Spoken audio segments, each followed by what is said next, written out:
Friends welcome back. आज मैं आपको बताऊंगा कि गियर वाली साइकिल में गियरों का कैसे इस्तेमाल करना है जिससे आप कम से कम एनर्जी का यूज़ करके कंफर्टेबली राइड कर सके।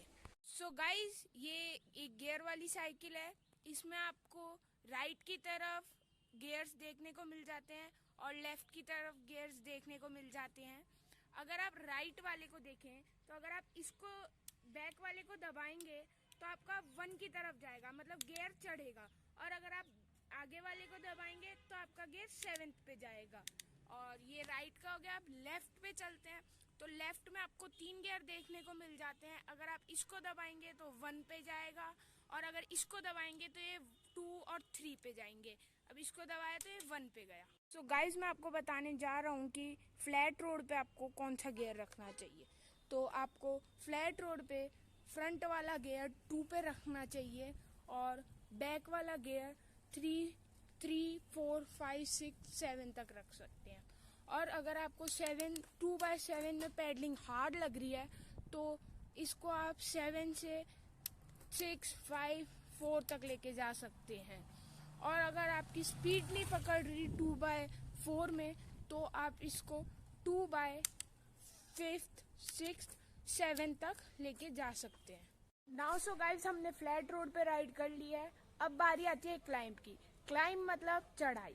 चढ़ाई में आपको कौन सा गियर रखना चाहिए ताकि आपकी एनर्जी भी बनी रहे और आप क्लाइंब को पार कर लें। और आपको एक चीज का ध्यान रखना है कि जब आप क्लाइंब चढ़े तब आपको अपने गियर पहले ही बदल लेने हैं, क्लाइंब के बीच में नहीं बदलने हैं, ताकि उससे आपके गियर्स की लाइफ बढ़ जाए और आपके गियर टूटे भी ना। तो अब मैं आपको बताता हूँ कि इन गियर का इस्तेमाल करके हम कैसे इजीली क्लाइंब को पार कर सकते हैं। सो गाइस, ये क्लाइंब है। अब मैं आपको इस पे चढ़ के दिखाऊंगा कैसे इजी से चढ़ा जाता है। ये देखो, मैंने 1/1 पे लगा लिया है। ये फर्स्ट वाला 1 पे लगा दिया है और ये बैक वाला 1 पे लगा लिया है। सो गाइस, ये देखो, मैंने क्लाइंब करना स्टार्ट कर दिया है। अब मैं इस पे ऊंचाई पे चढ़ रहा हूँ और ये देखो मैं कितनी आसानी से चढ़ पा रहा हूँ।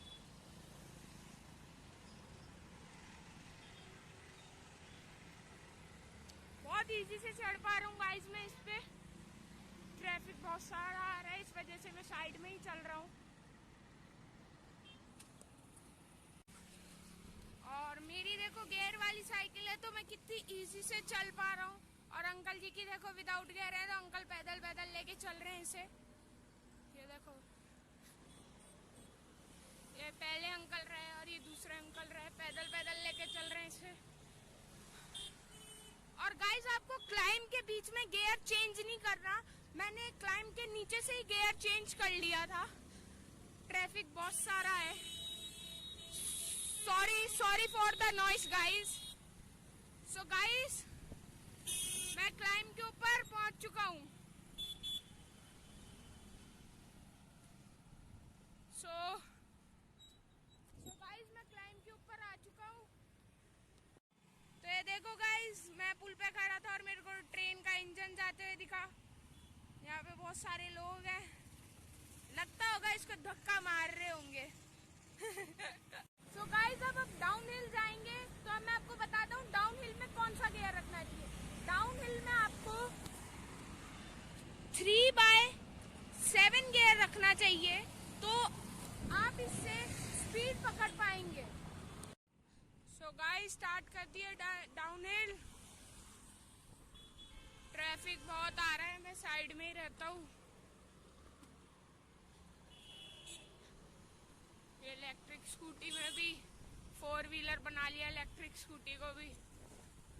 सो गाइस, अराउंड मेरी 20-30 की स्पीड हो गई है, धीरे धीरे बढ़ रही है, बहुत तेज जा रही है। मेरे को ब्रेक्स लगानी पड़ेंगे, बहुत तेज जा रही है गाइस। 30-35 की स्पीड हो गई।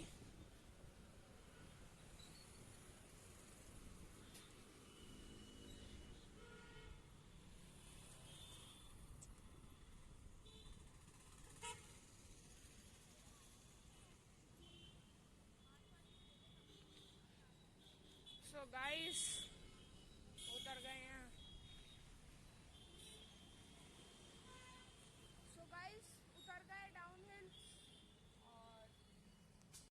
सो गाइज मैं आपके साथ शेयर करने वाला हूँ अब कुछ गलत कॉम्बिनेशंस जो आपको गियर वाली साइकिल में यूज़ नहीं करने हैं। उससे आपके गियर पे लोड पड़ता है और आपके गियर खराब भी हो सकते हैं। सो गाइज आपको बैक में फर्स्ट और फ्रंट में थर्ड नहीं लगाना है। इस वजह से आपकी चेन टेढ़ी होती है और आपके जो कैसेट के टीथ हैं वो बहुत जल्दी घिस जाते हैं। इसी तरह से आपको बैक वाला 7th में और फ्रंट वाला फर्स्ट में नहीं रखना है। इससे आपकी चेन क्रिस क्रॉस होती है और आपके गियर भी टूट सकते हैं और चेन भी उतर जाती है। गाइस इन दोनों प्रॉब्लम से बचने के लिए मैं आपको एडवाइस करता हूँ कि आपको फ्रंट वाला 2nd पे रखना है और बैक वाले पे फिर आप 3rd 4th 5th 6th तक चला सकते हैं, जिससे आपकी चेन क्रिस क्रॉस भी नहीं होएगी और आपके गियर्स पे भी लोड नहीं पड़ेगा और वो उसकी लाइफ लॉन्ग रहेगी। और गाइस आपको बैकवर्ड पैडलिंग नहीं करनी चाहिए, इससे आपकी चेन उतर जाती है। Guys last but not the least tip, आपको स्टैंडिंग पोजीशन में गियर्स को नहीं बदलने चाहिए। इससे आपके गियर्स को बहुत नुकसान हो सकता है और हमेशा आपको गियर छोटे से बड़े में जाना चाहिए। गाइज अगर आपको मेरी वीडियो अच्छी लगी है तो मेरे चैनल को लाइक शेयर एंड सब्सक्राइब कीजिए।